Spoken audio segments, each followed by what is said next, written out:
आज हम बात करने वाले हैं sea coast shipping service limited company के बारे में। ये कंपनी प्रोवाइड करता है लॉजिस्टिक सर्विस एक्सपोर्टर्स और इंपोर्टर्स के लिए। सी कॉस्ट स्टार्ट किया था अपना बिजनेस फ्राइट फॉरवर्ड्स में और शिपिंग एजेंट के तौर पर 2005 में, लेकिन आज ये इंडिया का इतना ग्रो हो चुका है। ये इंडिया का one of the largest freight forwarders है और ये गुजरात में। आगे चलते हैं और कंपनी के बारे में और जान लेते हैं। कंपनी का मार्केट कैप 685 करोड़ का है। करंट प्राइस जो चल रहा है एक शेयर का इस कंपनी का मार्केट में और 203 रुपीज़ है। पी कंपनी का 49 है। बुक वैल्यू कंपनी का 17.3 रुपीज़ है। आर कंपनी ने इस साल जनरेट किया 45.6% का। आर कंपनी ने इस साल जनरेट किया 45.8% का। कंपनी का डेब्ट इक्विटी बहुत कम है, 0.41 है। और कंपनी ने प्रॉफिट आफ्टर टैक्स जनरेट किया है 14 करोड़ का। अर्निंग पर शेयर कंपनी ने जनरेट किया लगभग 4.15 रुपीज़ का। कंपनी के ऊपर कर्जा, जिसको हम लोग डेब्ट बोलते हैं, शॉर्ट और लॉन्ग टर्म दोनों मिला के कंपनी के ऊपर कर्जा है 23.9 करोड़ रुपीज़ का।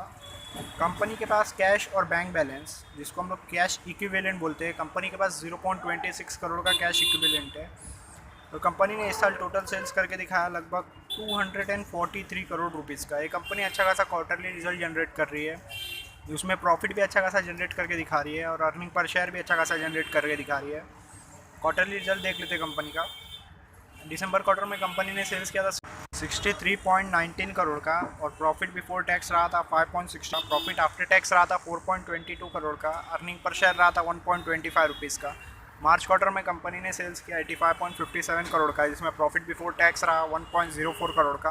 प्रॉफिट आफ्टर टैक्स रहा 0.75 करोड़ का और अर्निंग पर शेयर रहा 0.22 रुपीज़ का। जून क्वार्टर में कंपनी ने सेल्स किया 60.56 करोड़ का, जिसमें प्रॉफिट बिफोर टैक्स रहा 4.13 करोड़ का। प्रॉफिट आफ्टर टैक्स रहा 3.10 करोड़ रुपीज़ का और अर्निंग पर शेयर रहा 0.92 रुपीज़ का। सितंबर क्वार्टर में कंपनी ने सेल्स किया 71.95 करोड़ का, जिसमें प्रॉफिट बिफोर टैक्स रहा 8.04 करोड़ का और प्रॉफिट आफ्टर टैक्स रहा 5.91 करोड़ का और अर्निंग पर शेयर रहा 1.76 रुपीज़ का। पिछले क्वार्टर से अगर कंपेयर करोगे इस क्वार्टर को तो अच्छा खासा कंपनी ने सेल्स किया है। आप देख सकते हो प्रॉफिट आफ्टर टैक्स भी लगभग डबल के आसपास हो गया है और अर्निंग पर शेयर डबल हो चुका है। प्रॉफिट एंड लॉस स्टेटमेंट जान लेते हैं कंपनी का।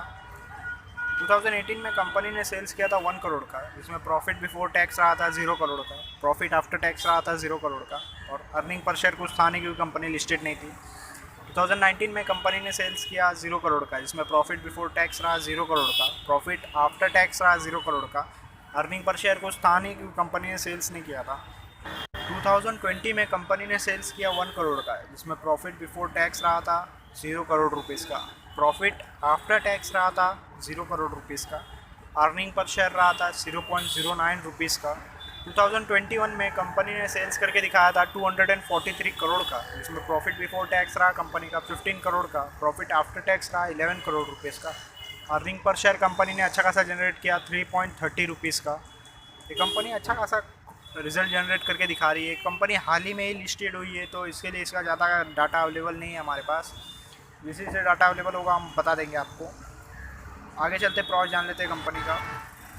कंपनी ने पिछले 5 साल में एवरेज प्रॉफिट में ग्रोथ जनरेट करके दिखाया लगभग 306.50% का, वो भी कंपाउंडेड एनुअल ग्रोथ रेट के हिसाब से। कंपनी ने आरओई अच्छा खासा जनरेट करके दिखाया लगभग 35.92% का। कंपनी ने अपना डेटर्स डे इंप्रूव किया है, 336.12 से लेके 140.06 तक कर दिया है। रेशो जान लेते कंपनी का। कंपाउंडेड सेल्स ग्रोथ रेशो देख लेते, पिछले 10 साल का डाटा अवेलेबल नहीं है। पिछले 5 साल में कंपनी ने सेल्स में ग्रोथ लाया 272% का और पिछले 3 साल में कंपनी ने सेल्स में ग्रोथ लाया लगभग 458% का। और कंपनी का आगे आने वाले साल का एस्टिमेट है कि कंपनी सेल्स में ग्रोथ लाएगी 46,662% का। कंपाउंडेड प्रॉफिट ग्रोथ देख लेते, पिछले 10 साल का डाटा अवेलेबल नहीं है। पिछले 5 साल में 307% का रहा है प्रॉफिट ग्रोथ। पिछले 3 साल में 618% का रहा है। पिछले आगे आने वाले साल का एस्टिमेट है कि 213% रहेगा।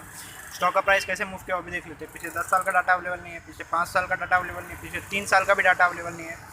और पिछले साल कंपनी का शेयर का प्राइस बढ़ गया 238%। रिटर्न ऑन इक्विटी देख लेते हैं। पिछले 10 साल का डाटा अवेलेबल नहीं है, पिछले 5 साल का एवरेज रिटर्न ऑन इक्विटी है 30% का। पिछले 3 साल का एवरेज रिटर्न ऑन इक्विटी है 36% का।